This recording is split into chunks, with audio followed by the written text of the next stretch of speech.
शिव पुराण में महाशिवरात्रि की कथा के अनुसार पुरातन काल में एक शिकारी था जिसका नाम चित्रभानु था। यह शिकारी एक साहूकार का कर्जदार था। कर्ज न दे पाने की स्थिति में साहूकार ने उसे एक शिव मठ में बंदी बना दिया।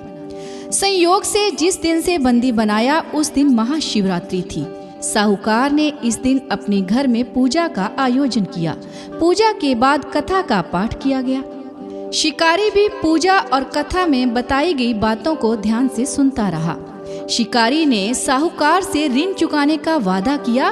पूजा कार्यक्रम समाप्त होने के बाद साहूकार ने शिकारी को अपने पास बुलाया और उससे अगले दिन ऋण चुकाने की बात कही।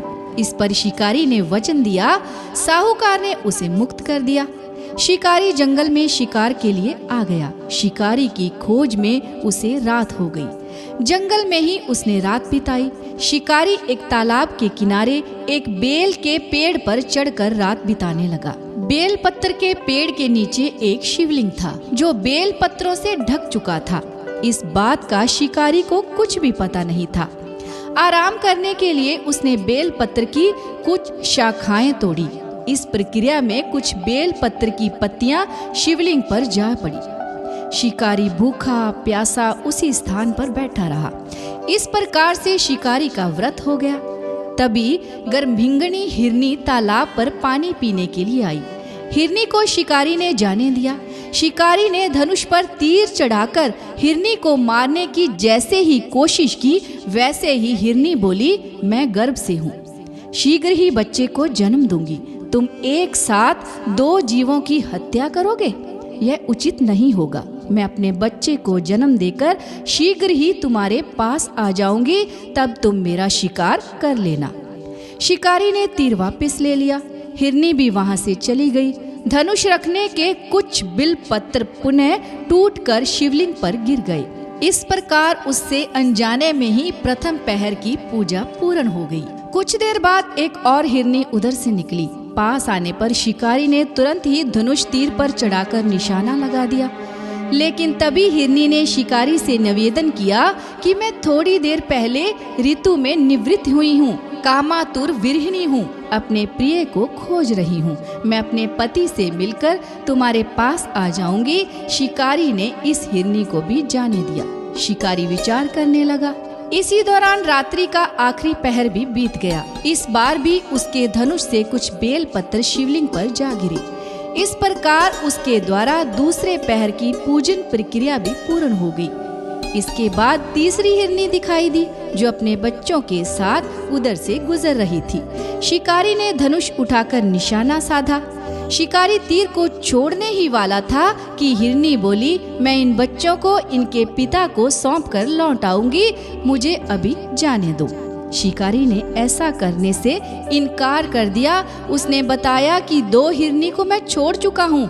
हिरनी ने कहा कि शिकारी मेरा विश्वास करो, मैं वापस आने का वचन देती हूँ। शिकारी को हिरनी पर दया आ गई और उसे भी जाने दिया। उधर भूखा प्यासा शिकारी अनजाने में बेल की पत्तियां तोड़कर शिवलिंग पर फेंकता रहा। सुबह की पहली किरण निकली तो उसे एक मृग दिखाई दिया। शिकारी ने खुश होकर अपना तीर धनुष पर चढ़ा लिया। तभी मृग ने दुखी होकर शिकारी से कहा, यदि तुमने मुझसे पूर्व आने वाली 3 हिरनियों और बच्चों को मार डाला है तो मुझे भी मार दो। देर न करो, क्योंकि मैं यह दुख सहन नहीं कर सकता हूँ। मैं उन हिरनियों का पति हूँ। यदि तुमने उन्हें जीवन दान दिया है तो मुझे भी छोड़ दो, मैं अपने परिवार से मिलकर वापस आ जाऊंगा। शिकारी ने उसे भी जाने दिया।